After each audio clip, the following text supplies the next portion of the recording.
Good morning. This is David Bennett, and this is Bitcoin And, a podcast where I try to find the edge effect between the worlds of Bitcoin, gaming, permaculture, podcasting, and education to gain a better understanding of all. Edge effect is a concept from ecology describing a greater diversity of life where the edges of two systems overlap. While species from either system can be found at the edge, it is important to note there are species in the overlap that exist in neither system, and that is what I seek to uncover. So join me in discovering the variety of things being created as Bitcoin rubs up against other systems.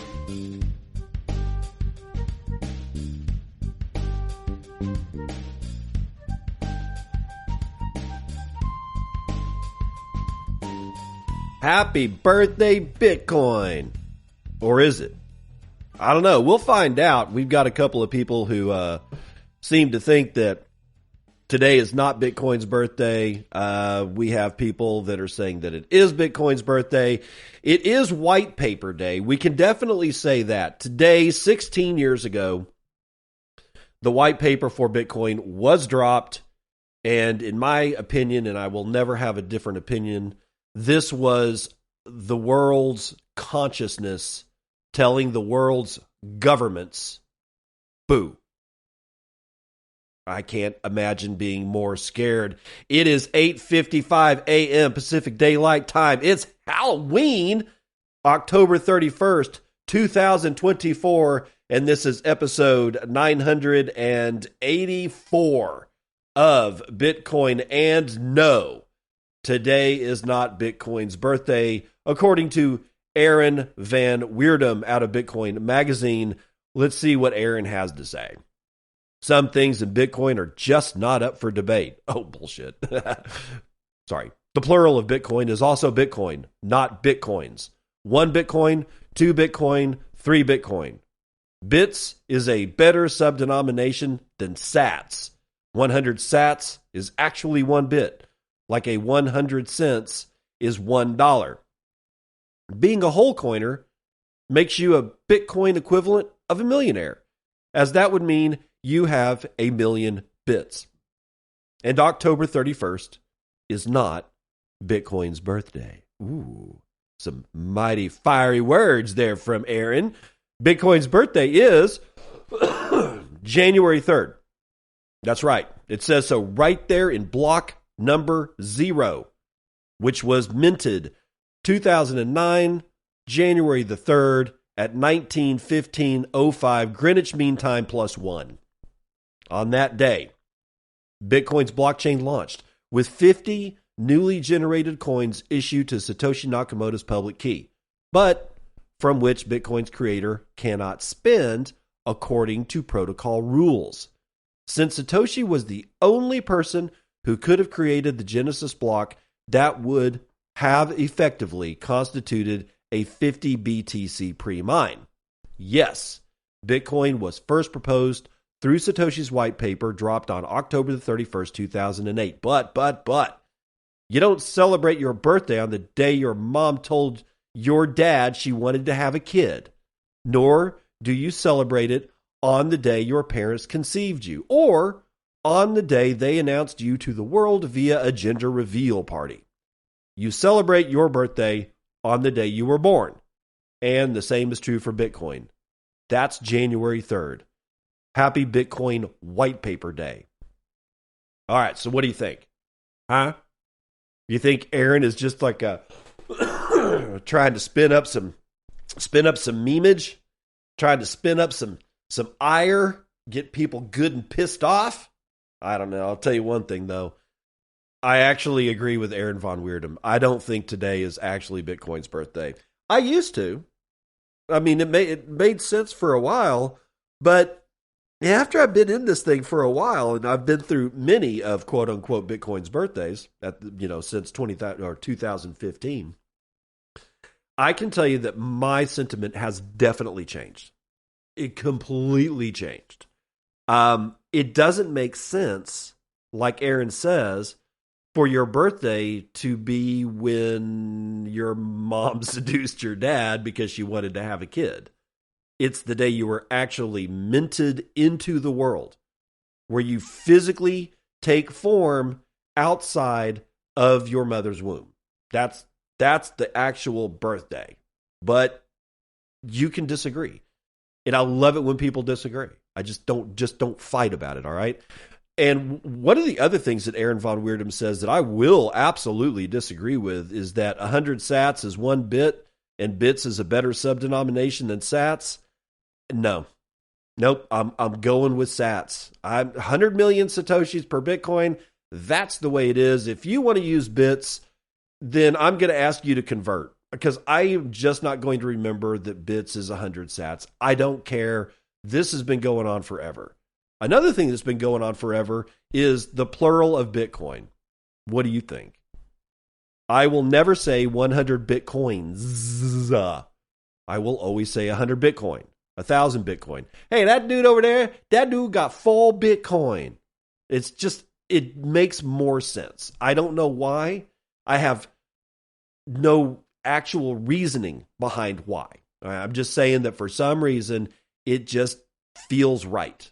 I don't really know other than that. So about the white paper, though, what was it? Well, you know, you're my audience. You've been listening to the show for a while.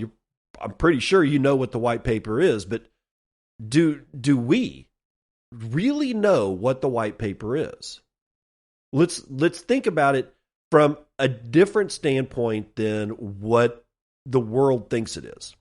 Generally speaking, the world thinks that the Bitcoin white paper is a technical document that was dropped 16 years ago today for whatever reason.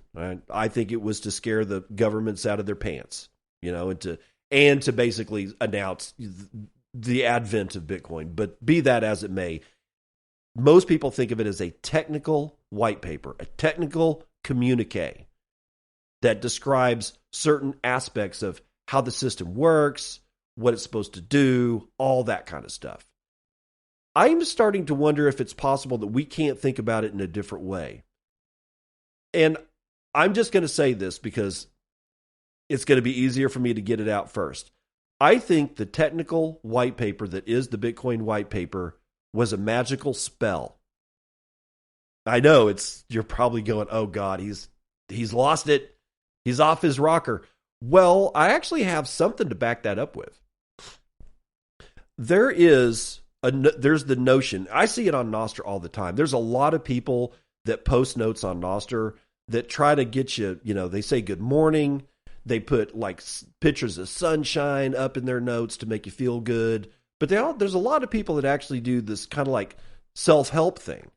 And I cannot remember the person that notes these. There's at least 2 of them, if not 3 different people that I've heard separately say the exact same thing, just in different ways. That when you speak to yourself in your mind poorly, you speak about yourself poorly, like, oh, I'm so stupid. Oh, I would never be able to do that.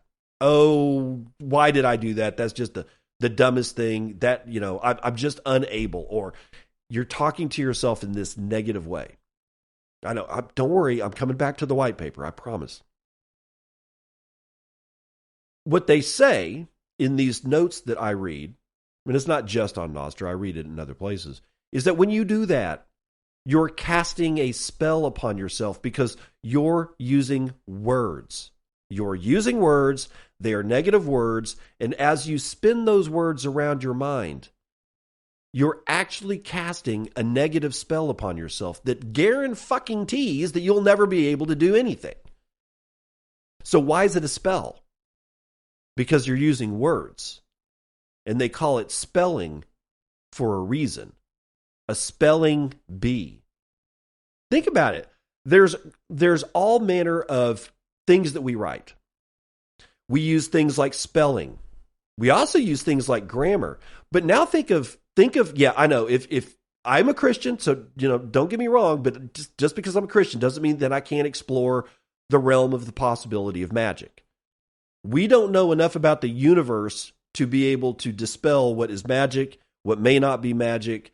A lot of people always say, you know, Arthur C. Clarke said, hey, look, a civilization that is really technologically advanced would not be able to be distinguishable from magical beings by somebody who is not technologically advanced. like going back with the Zippo lighter back in time to like caveman days, right? Okay. So there's grammar, there's spelling, and there's books, right? When that white paper was dropped, I just want you to think about, what if it was more than just a technical paper? And this goes for anything that you write or anything that anybody else writes. Is it possible that it conjures into existence a thing?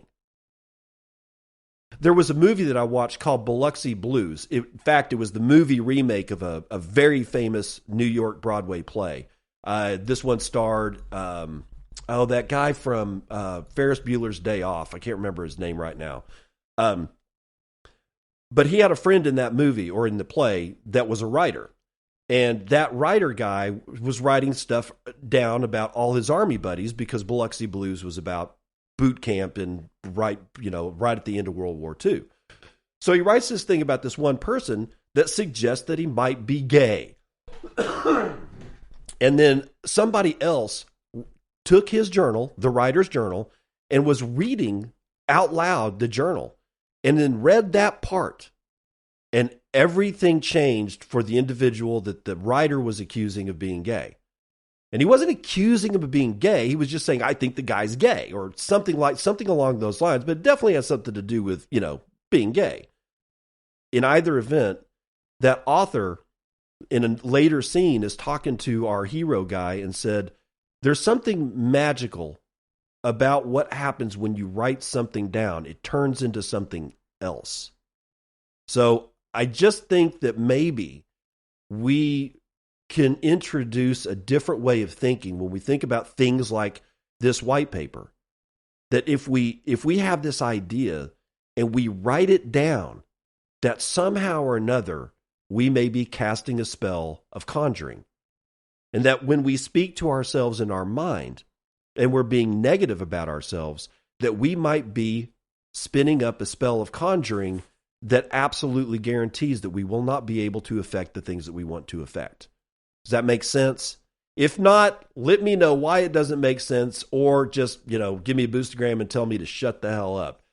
Because this next guy, I know the guy, and Bitcoin's going to zero. If you remember Dan or Don Pena, the suit-wearing millionaire that hates Bitcoin beyond all form, fashion of the word, maybe this is the guy that Dan or Don Pena has been talking about all this time. If you don't know, just look up Pena, Pena, and Satoshi Nakamoto, and I guarantee you will find what you need to find. But this one is out of the Tribune.com.pk, which is the Express Tribune's Pakistan office, I suppose. But man claims to be the Bitcoin creator Satoshi Nakamoto at a London press conference.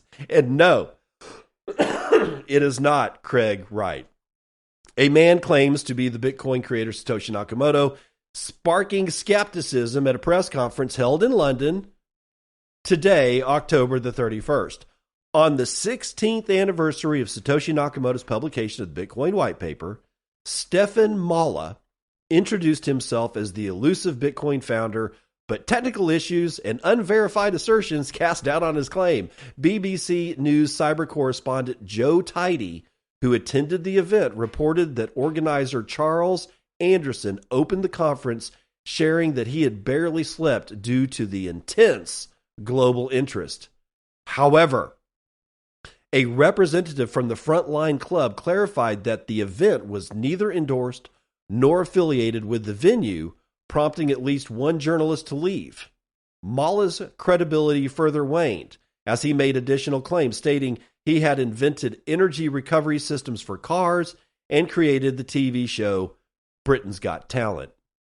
Attempting a live demonstration to support his identity as Nakamoto, Malla faced technical difficulties with his laptop, forcing him to continue without it.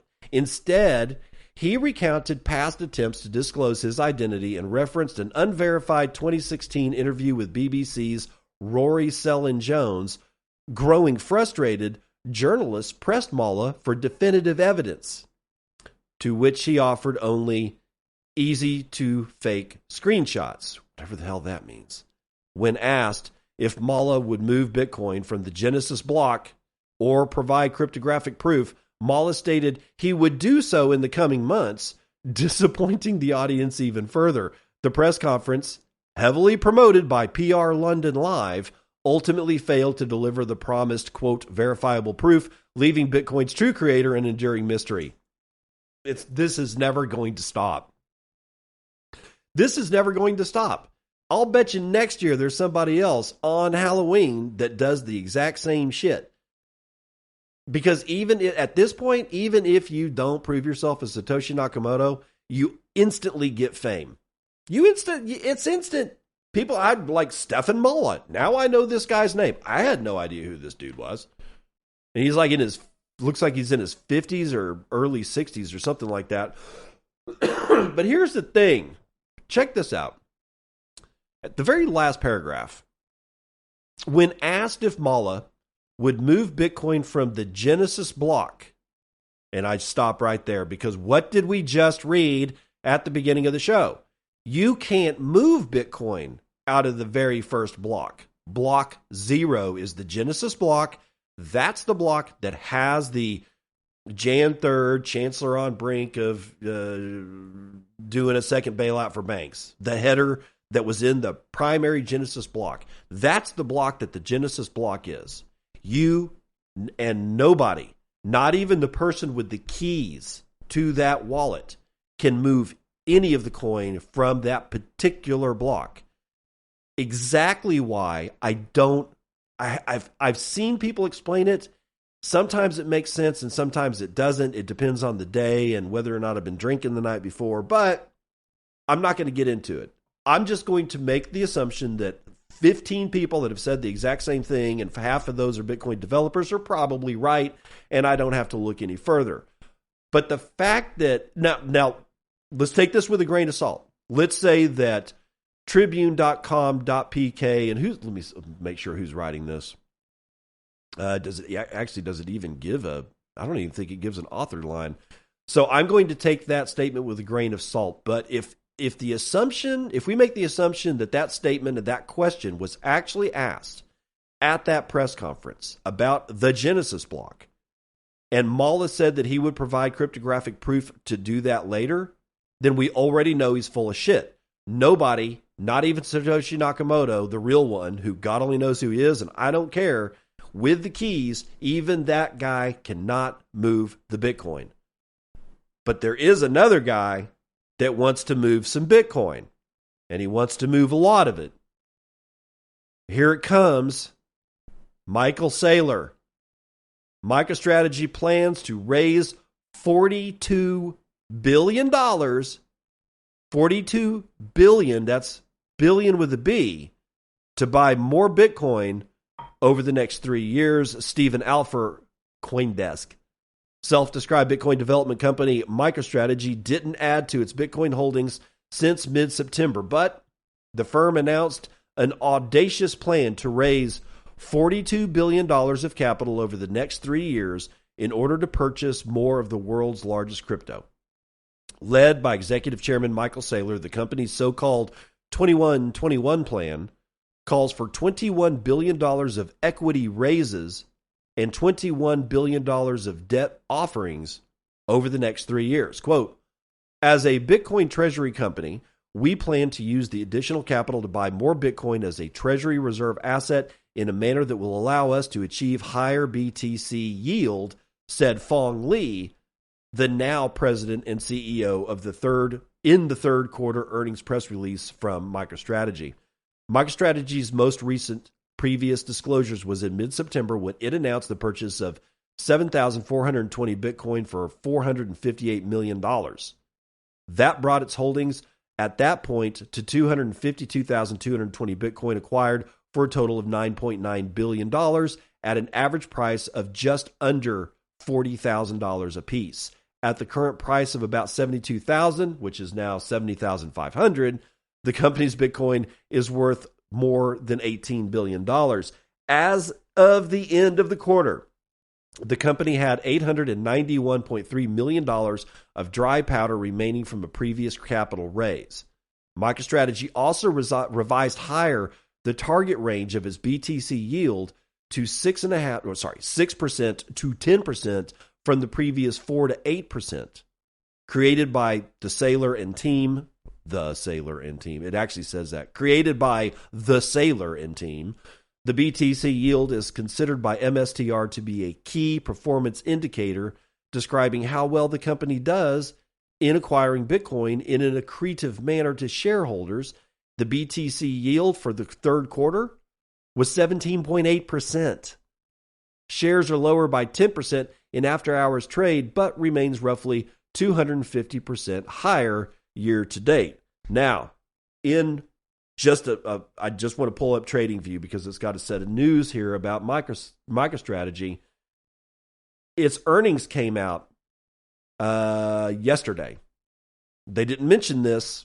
They did not mention MicroStrategy's earnings in that story, so I'm going to mention them here. Wow, they had a bad quarter. So the earnings that they reported is negative 1.72. I guess that's $1.72 per share. The estimate was a measly negative 0.123. So people were thinking that they were going to not have good revenue this year or this quarter. And they were right. But oh my God, the difference between 1.72, which was the actual reported earnings per share, and oh my God, and the estimate is the difference between that is 1.59%. I mean, not only, they didn't just miss, they missed hard. Now that was on earnings. The revenue numbers came out as well. They were estimated to make $121.45 million.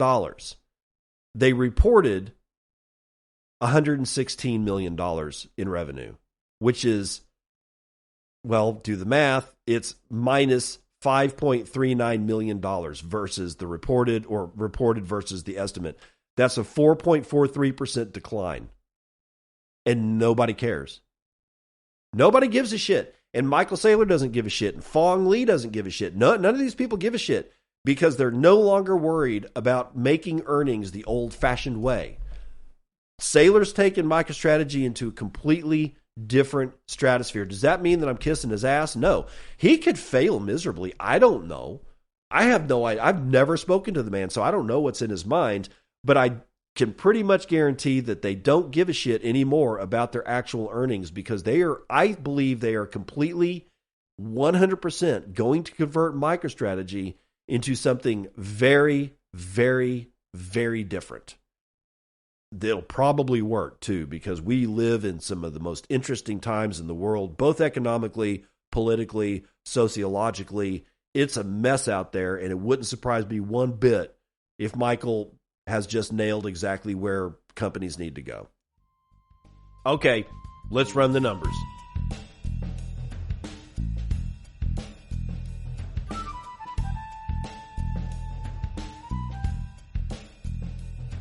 CNBC Futures and Commodity has West Texas Intermediate oil up just over a point to 69.32. Brent North Sea up just under a point to $73.18. Natural gas is, well, doing what natural gas does. It's down 4.25%. And gasoline is up 0.62% to exactly $2 a gallon. All the shiny metal rocks are doing piss poor today, including gold. Damn near leading the pack, but not so. Gold is down almost 2 points. It's sub 2,800 to 27.49 80.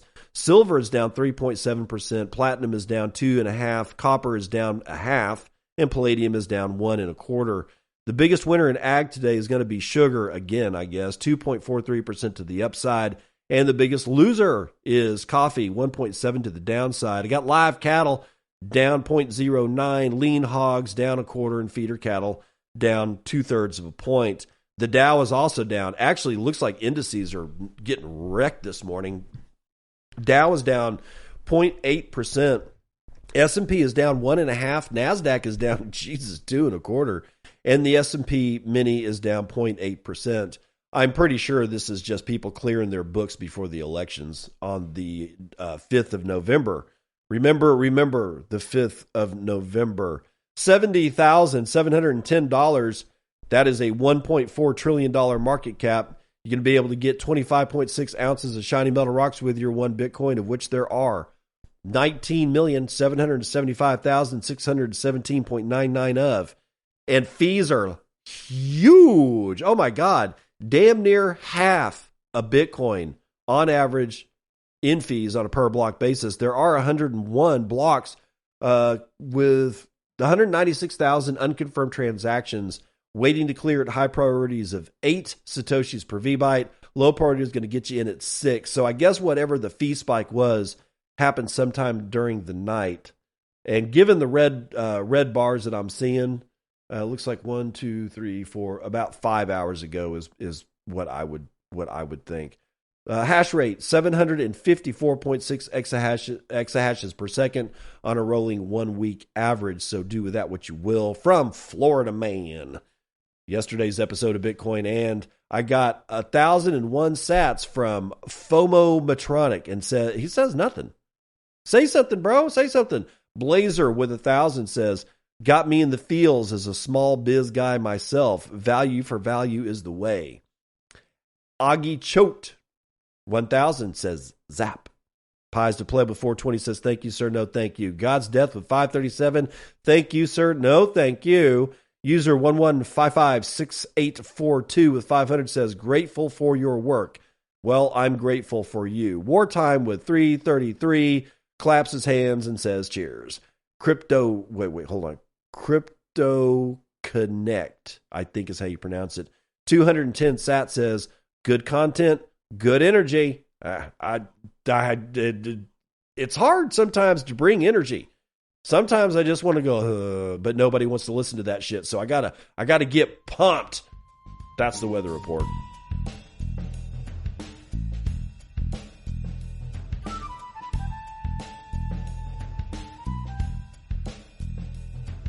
Welcome to Have Fun Staying Poor. Reddit offloads most of its Bitcoin holdings. And they had some shitcoin too, but I'm not going to read that part. Anna Paula Pereira, I think is how you pronounce it, is writing for Cointelegraph. Social media network Reddit has sold the majority of its cryptocurrency holdings in the third quarter of 2024, according to a recent filing with the Securities and Exchange Commission. The majority of the sales originated from Treasury holding in Bitcoin and shitcoin number one. The 10Q SEC filing reveals that the net value of the crypto assets and the gains recognized from sales were deemed insignificant for the period. Oh, that's interesting. Quote, during the 3 months ending September 30th, 2024, we sold the majority of our cryptocurrency portfolio, which consisted primarily of Bitcoin and, well, whatever. The net carrying value of our cryptocurrencies, as well as the gain recognized on sale, was immaterial for the periods presented, end quote. According to the document, proceeds from the sale of cryptocurrencies were valued at $6.86 million for the 3 months ending on September the 30th. The company previously invested some of its excess cash reserves in Bitcoin and Ether. It also continued to acquire ETH and Polygon token Matic, now known as POL or POL, as a form of payment for sales of certain virtual goods. Reddit said its sales of ETH and Matic was not material for the year ending December 31st, 2023, or the 9 months ending September 30th, 2024. The social media company also held digital assets for use by its product and engineering teams intended for specific uses. Reddit has been using its excess cash to add small amounts of cryptocurrencies to its treasuries since 2022. In a previous filing for its initial public offering, the company praised crypto and blockchain as having significant potential. According to Reddit's policies, investments in digital currencies for treasury purposes are limited to Bitcoin and Ethereum, or ETH, and any other cryptocurrency that United States regulators has identified as, quote, likely not being a security through public statements or guidance. The filing has also revealed Reddit has seen a decline in advertising demand since the pandemic, citing global economic concerns, rising interest rates, and uncertainty in geopolitical conditions. Quote, since the 3 months ending December 31st, 2022, we experienced declines in advertised spending in certain macro-challenged sectors, particularly technology, media and entertainment, and cryptocurrency. End quote. According to the company, the decline in advertisements from these sectors has been partially offset by diversifications across, quote, other advertising verticals. Of course, they don't say what that shit is. So, yeah, lots of people, I saw more people lose their mind over this shit yesterday than I kind of thought. And even I was like going, what a bunch of dumbasses. But honestly, $6.8 million to Reddit is like toilet paper money.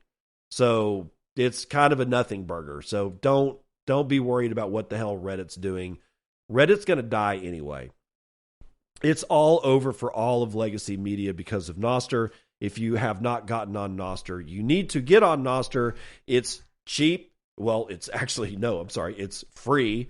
Nobody's ever going to take your email. Nobody's ever going to take your phone number. Nobody's ever going to get any personal information about you because that's not the way Nostr works. And if you want to have a place to go when Twitter and TikTok and Instagram and Reddit and you name it, when they all finally finish burning to the ground under their own stupidity, you will have a place to go and you will have friends there when you arrive. Now, here's the U.S. Treasury statement. You're going to love this one. Stablecoin growth has increased demand for treasury bonds. Of course, we knew this. This isn't really that much of a surprise, but what's surprising is that there's this full statement from the United States Treasury. Atlas21.com has the news. On October the 30th, during a Treasury Borrowing Advisory Committee meeting, the United States Department of Treasury discussed the implications of stablecoins and the potential for tokenization of United States Treasury bonds. Do I need to read that again? The implications of stablecoins and the potential for tokenization of U.S. Treasury bonds. The U.S. Treasury is thinking about tokenizing this garbage pile that's on fire? Well, good luck, motherfuckers. The report produced for the meeting highlighted the influence of stablecoins on short-term public debt demand, with particular focus on T-bills. Treasury bills, commonly known as T-bills, are short-term government securities issued by the United States federal government with maturities ranging from 4, 13, 26, and 52 weeks, and are primarily used to finance public debt and manage government liquidity. The analysis presented indicated that increased stablecoin usage may have contributed, albeit modestly, to a growing interest in short-term government securities. This correlation stems from the fact that a significant portion of stablecoin collateral consists of Treasury bills or repurchase agreements backed by Treasury securities. The possibility of tokenizing T-bills was proposed as a method to introduce technological innovations in the government securities market. A committee member suggested that adopting tokenization might require the United States to create a permissioned blockchain under government agency supervision, of course, to ensure system efficiency and security. However, discussions also raised potential concerns related to financial stability. Stablecoins are increasingly used in financial markets to facilitate transactions and payments. In 2024, stablecoin market capitalization reached approximately $180 billion, with Tether at $120 billion, followed by Circle's USD coin with about $35 billion. And a few weeks ago, Tether CEO Paulo Ardoino stated that Tether owns more treasury bills than the United Arab Emirates, Australia, and Spain. The U.S. Treasury estimates that $120 billion of stablecoin collateral has been invested in Treasury securities, with Tether holding bills worth $81 billion. Real-world asset tokenization is recognized as a rapidly expanding sector. Globally, The tokenization market is estimated to represent a $30 trillion opportunity. Among the main products currently available are the BlackRock USD Institutional Digital Liquidity Fund and the Franklin On-Chain United States Government Money Fund, managing approximately $530 million and $410 million respectively.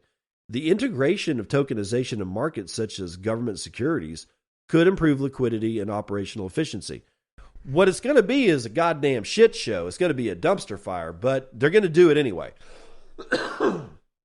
But here's a couple of things that I find interesting about this particular piece is that the United States Treasury is coming right out and saying, hey, this stablecoin shit's good for Bitcoin. Or no, I mean, sorry, good for United States Treasury bills. And they need something that is good for the United States Treasury bills. Their auctions, Treasury bill auctions, have been pathetic. There's there's nowhere close to the amount of interest in purchasing United States debt, which is instrumented through the United States Treasury and the bonds and the bills that they choose to issue, than ever before. There's nobody wants our debt. Why would you? We're $36 trillion in debt? Or whatever it is. It's eye-watering amounts of numbers. All right, but the fact that they're acknowledging, it's almost as if the subtext is this: hey guys, our last treasury auctions have been so fucking pathetic that we might be in trouble here. So instead of going head to head against Tether, maybe we should make friends with this whole stablecoin market because they're the only ones that seem to be able or willing to buy our debt. Okay, there's that. Now think of this as an electrical transformer. Right? If you don't know how an electrical transformer works, I send high voltage through a coil inside of a can filled with non-conducting fluid, like an oil. I put another coil on the other side, not touching the original coil, that either gives me more voltage or less voltage. It's either step up transformation or step down. Or I can just keep it the exact same size coil and have the exact same voltage come out the other side. What happens is that the coil makes a magnetic field. That magnetic field induces electron flow into the other coil without those two coils actually ever touching each other. And that's what I think is happening. I think the stablecoin is acting as the transformer between Bitcoin and the United States Treasury's, essentially the debt service. And I'm not talking about servicing the debt. I'm talking that the U.S. Treasury is now a service organization that provides debt. And somehow or another, Tether and USDC are acting as this transformer that is somehow or another indirectly allowing Bitcoin to induce energy into the treasury market so that the treasury market doesn't die. Now, conversely, transformers can go both ways. If the treasury market starts doing something, that could induce energy into Bitcoin through the transformer or the transformation ability of stablecoins. Again, I'm not a fan of stablecoins. I do not use stablecoins. I do not need to. I have never found a need for stablecoins, but we're not getting away from stablecoins. If you think we are going to get away from stablecoins, you are horribly misguided, and I hope that I can break you of that situation. Stablecoins are here to stay. They're going to get larger. They're going to get more pervasive. And who is adding yet another stablecoin? Trump. Trump wants in on the action. So here's the other thing that I find very interesting about the timing of this particular meeting, which was yesterday. And what I just read to you are essentially the statements made in the meeting yesterday, is that a couple of days before, we found out that Trump, through World Liberty Financial, wants to launch a stablecoin because he's not a moron. He wants to get in on this action. You see how this works? So what's next for quote-unquote crypto? Stablecoin explosion. Remember, if you were around in 2016 to 2017, what you saw was this what do they call it? A Scambrian explosion. A Cambrian explosion was how we got a massive amount of plants and animals on the face of the planet. It's this huge event in the history of the ecology of the planet where just this immense amount of different species just exploded onto the scene, and nobody really knows why, but we just know it happened. Well, we use the term Scambrian explosion to explain the plethora of bullshit altcoins and shitcoins, and this is where we got BCH, this is where we got BSV, this is where we got Poly, and you name it. There's like 10,000 altcoins, and most of them were produced in the time frame between mid 2016 and mid 2017. It was like everywhere. You couldn't get away from these things. Everybody was losing their ass. It was horrible. So now I've been thinking, where do we go next? And I've had a couple of ideas, but I get the feeling that what we're going to see is another Scambrian explosion, but this time it's going to be in stablecoins, because they're going to be the only ones that actually want to buy not only the United States bullshit debt, but they'll be able to service buying the debt of all of the West. It will be the only way that they can kick the can down this road for another 10 years. I used to think that this was it, that there was no way that the West's financial bullshit was going to be able to travel any further down the road, that we were at the cliff. And now I am not so sure because of stablecoins. Now, am I right? I don't know. If you have another take on this, for God's sakes, please send me a boostagram. Let me know, or hit me up on Nostr. Do whatever it is. You get in touch with me if you think that I'm completely wrong, because I want to know the other side. But I'm seeing a pattern here. But this time, the altcoin frenzy, I think, is actually going to be eaten up by governments who think, oh, thank God, there's a pressure release valve. It's not Bitcoin, but it's stablecoins. But as I mentioned, if stablecoins are really doing what I think they're doing, where they're connecting the energy fields between crappy ass debt and Bitcoin, what the hell happens then? I don't know. But I do know that the United States government is also getting directly into shitcoining again, because the U.S. has converted its seized Alameda research tokens to Ethereum. That's right. Vismaya v4decrypt.co says, for the first time in nearly 2 years, the U.S. government's wallet holding seized assets from Sam Bankman-Fried's collapsed hedge fund Alameda Research has shown activity. According to on-chain data reviewed by Arkham, the government sold 82,000 ANT tokens in 2 transactions through Argon DAO's redemption process, converting them into Ethereum, the second largest crypto. On-chain data shows the transactions netted approximately $1.7 million worth of ETH, with the United States government wallet now containing about $974,000 in various other cryptos. The liquidation move by the government hints at the possibility of further activity to recoup value from the seized crypto assets as steps are taken to convert holdings into more liquid assets like ETH.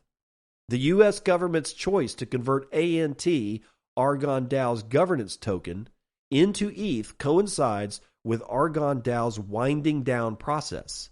Argon DAO's ANT token is currently redeemable following the Argon Association's decision in November of 2023 to dissolve itself, allowing users until November the 2nd, 2024 to exchange their tokens.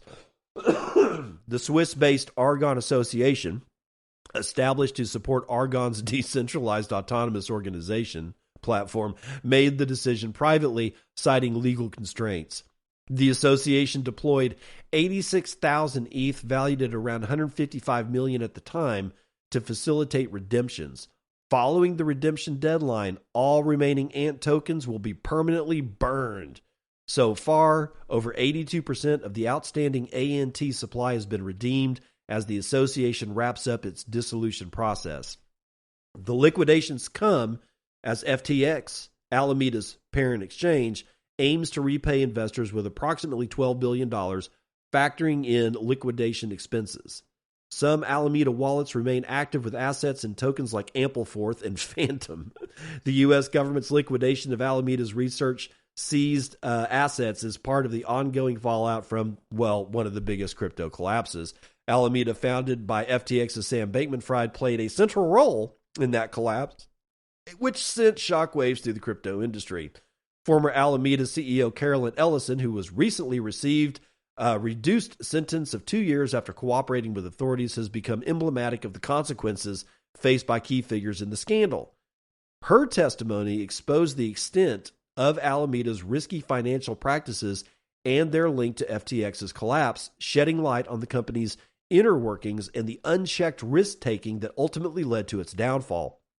On Wednesday, Nishad Singh, former chief engineer of FTX and a close associate of Sam Bankman-Fried, was sentenced to time served and 3 years of supervised release. Singh had previously provided testimony against Sam Bankman-Fried, who received a 25-year prison sentence for multiple fraud charges. Yeah, Sam went down for that son of a bitch, hardcore. But here's the thing. The amount of shitcoining going on by the United States government is actually surprising. I've never heard of this crap. I've never heard of Ant Token. Have you ever heard of ANT? Right? I mean, honestly, and who's this Argon DAO? Or Aragon, sorry, not Argon, Aragon. Aragon DAO, Aragon DAO's redemption process. Who the hell does the U.S. government have working for them that knows the ins and out of the DeFi/DAO/governance token ecosystem so well that they can actually convert all this bullshit into Ethereum? Because honestly, that's not, unless you are a complete degenerate altcoiner or shitcoiner, you don't know how to do this. I don't know how to do this because I don't care about it, because I knew years ago that this was all a bunch of hooey. Still, here it is, the United States government shitcoining like there is no tomorrow. And it's absolutely eye-watering to watch. It's almost as if they are competent shitcoiners, which is the most surprising thing in the world to me. So your U.S. government is doing two things. A, they're shitcoining like a shitcoiner can only shitcoin. And B, I get the feeling that they have no choice but to not only embrace Bitcoin as not a security, but to allow it to thrive. Because only through Bitcoin will there be enough debt purchased to make stablecoins the process through which Bitcoin and the United States can talk to each other. I honestly believe that. I think that these stablecoins are going to end up being the transformer that allows the United States government to talk to Bitcoin in a much gentler way. Time will tell if I'm even close to right, but let's do this one because it's just shitcoining. Okay, I know. It's like you don't want to hear it because you don't really want to hear about Bitcoin, or you want to hear more about Bitcoin. But trust me, bro. Just listen to me, bro. Ethereum-based solar project Glow has raised $30 million in funding round led by Framework Ventures and USV. You're going to love this. It's not over. The amount of gullible people with shit tons of money it's an unending pool that apparently people can draw from. How come we can't draw from this pool of stupidity? Is it because we're too ethical? Or is there just no way that we can get in the circles of stupidity like these people, Glow Labs, an Ethereum-based solar project is? Because they announced it raised $30 million in funding led by the Framework Ventures and Union Square Ventures. The company said on Thursday that it has secured $6.5 million to help fund Glow Labs operations, in addition to $23.5 million earmarked for supporting the expansion of solar farms in India. Here's the suit speak. Quote, Glow is on a mission to power the planet with an abundance of 100% renewable energy. To accomplish this, Glow uses foundational DPIN principles creating a solar acceleration flywheel similar in nature to Bitcoin mining. I think we need to read that again. I think it's important so that you know the depth of which these people are scamming Union Square Ventures and Framework Ventures.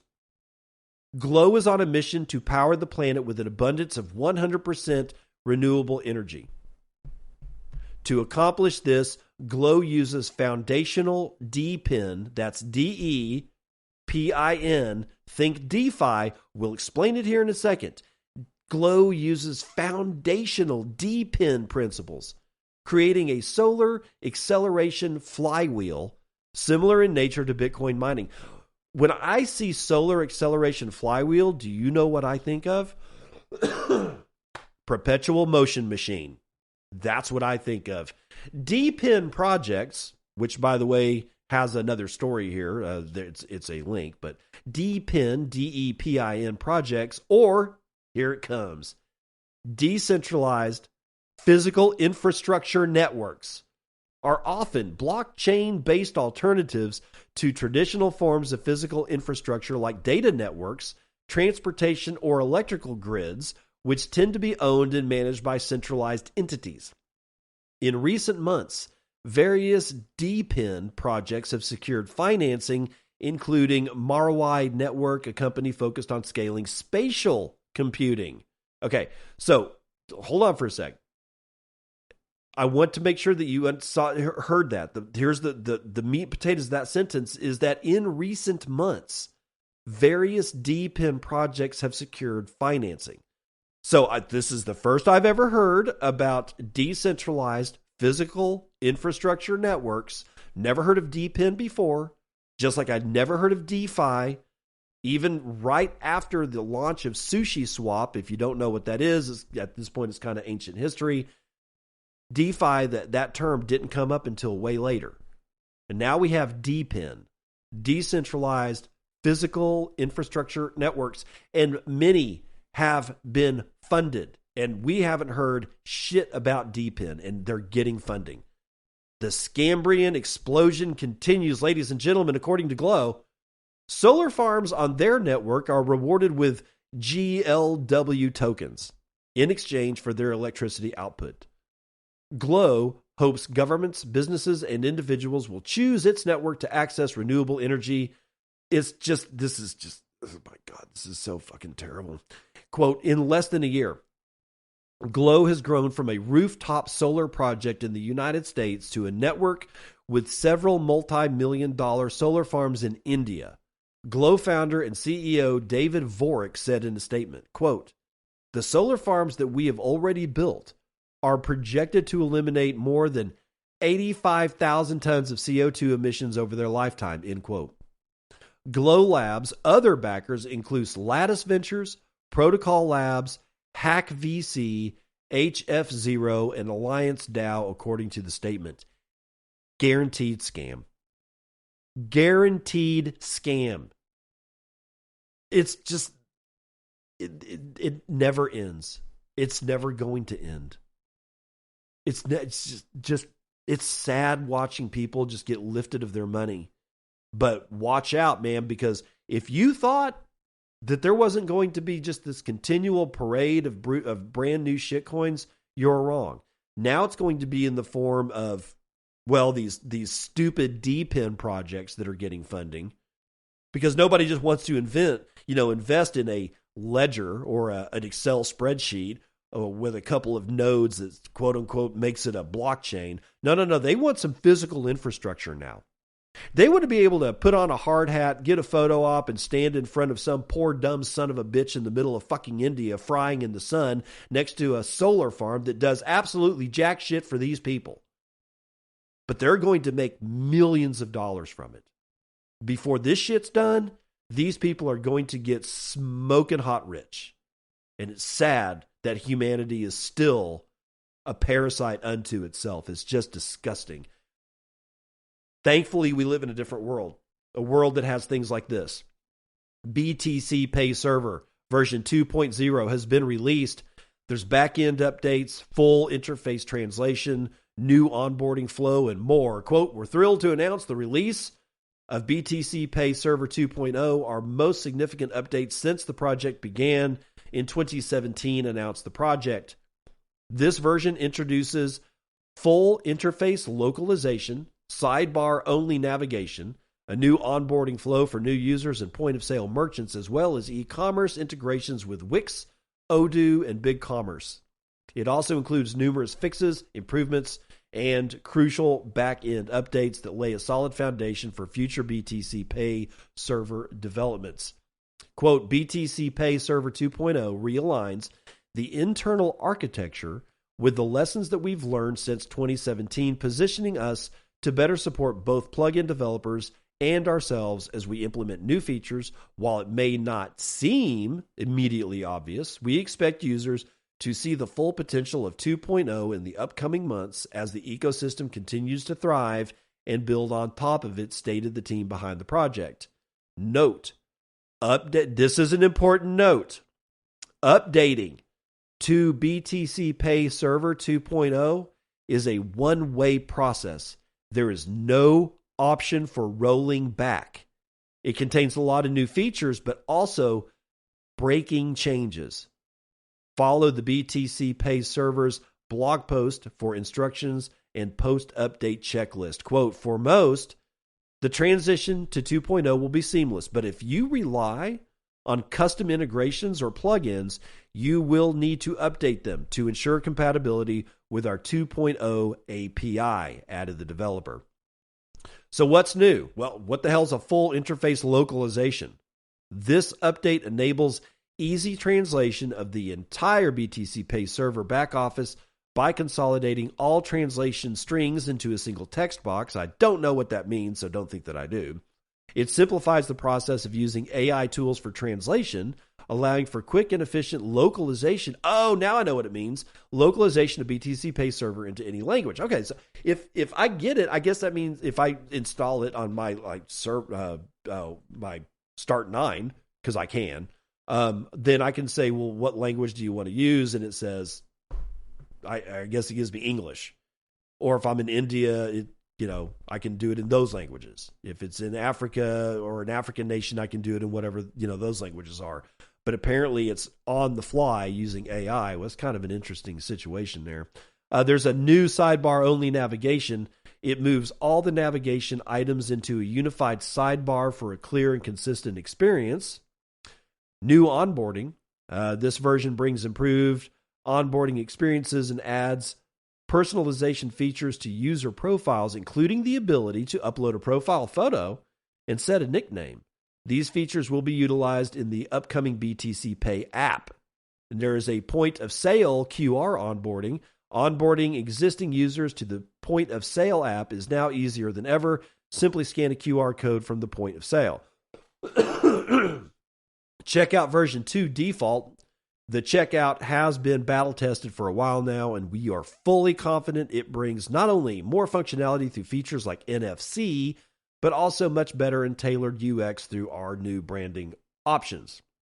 There's back-end branding. Version 2 allows the users to brand their BTC Pay backend with selected colors and logos for a more personalized experience. Then there's new e-commerce integrations like Wix is a leading website building platform with over 200 million sites. There's Odoo, a new plugin for Odoo version 16 and 17 lets users easily connect BTC Pay with their Odoo store, enabling Bitcoin payments with minimal setup. Odoo is spelled O-D-O-O, by the way. That's O-D-O-O. And then there's BigCommerce. Quote, we're bringing Bitcoin payments to BigCommerce users with our latest integration, end quote. If you face issues with 2.0 and any official BTC Pay e-commerce integration, report it here, and that is a link to their github.com/BTC Pay server /BTC Pay server /discussions /6300. All right. So if you are a BTC Pay server user, you may want to go check this shit out, but be aware. If you're a user, like you are literally using it for your commerce, you have like a history of invoices that have been paid. You have all kinds of stuff in your BTC Pay server that you've been using on a daily basis. if you upgrade to 2.0, you will never go back to your old BTC Pay server. Does that mean you lose all your shit? I don't know. You need to ask the guys at BTC Pay server. I don't think so. That wouldn't make any sense. But like they said, there's some plugins that the new 2.0 will break. So you've got to be Johnny on the spot, deadly careful, and you got to really want this and really understand what it's going to give you to actually move from your previous version of BTC Pay server to the new one. Last up is Alby Go. Version 1.7.0 has been released. LNURL withdrawal support. Alby Go is a very simple Lightning mobile wallet interface for Bitcoin payments over the Lightning Network. It works with Alby Hub or any other Nostr Wallet Connect wallets. It's available on iOS and Android.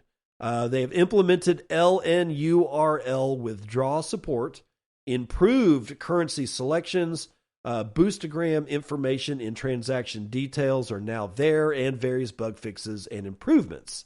Let's see, is there anything else? Nope, that's it. And if you are an Alby, like if you've got the Get Alby extension in your browser, you may want to consider looking into what the guys at Alby have built around this. Right? You can be a Lightning node operator. You can buy like Lightning channels directly out, from the Get Alby website. You can basically set it up to where you don't have to run a node yourself. You can just use, outbound and inbound liquidity channels that you essentially rent, and the prices are fairly good. And if you do all that, or if you have your very own Lightning node like I do, you can connect some of the stuff that Alby has built directly to your Lightning node, which then allows you to connect Alby Go directly to your Lightning node. So that my Lightning node could be here in Eastern Washington, and I could get on a plane and I could fly to Barcelona, Spain. And I could access through my phone in Barcelona and make payments and receive payments on my phone with my Lightning node that is halfway across the world.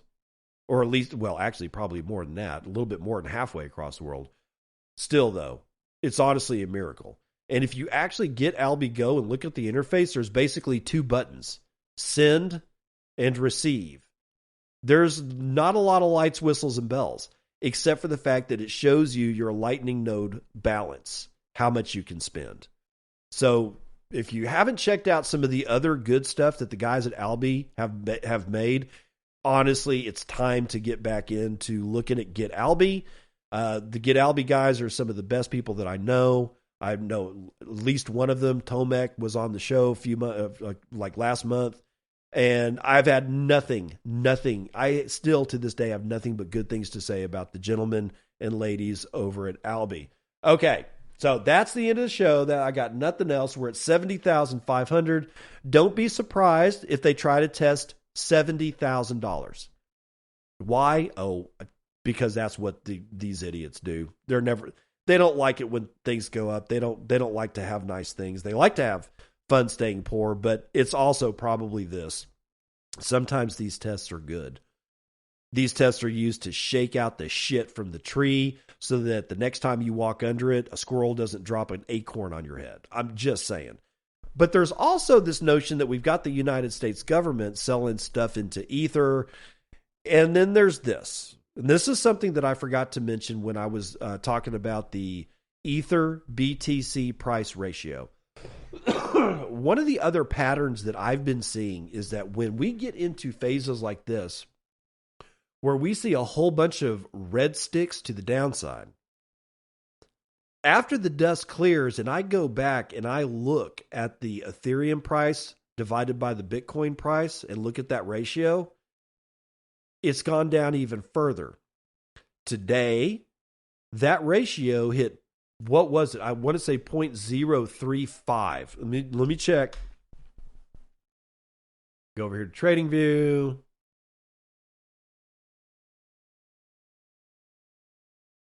Yeah. It was 0.03. It just touched point.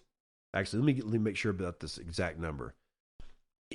okay, the Ethereum over Bitcoin ratio hit a low like 4 hours ago of, where was it? Oh, 0.03598. So it actually touched below 0.36. What I'm getting at is this. When I see these moves to these massive moves to the downside in Bitcoin, when the price of Bitcoin versus US dollar starts coming back up, guess what doesn't come back up? The Ethereum over Bitcoin ratio. And I've been seeing this as a trend for the last, I don't know, let's see, how many weeks? I've been seeing this pretty much as a trend for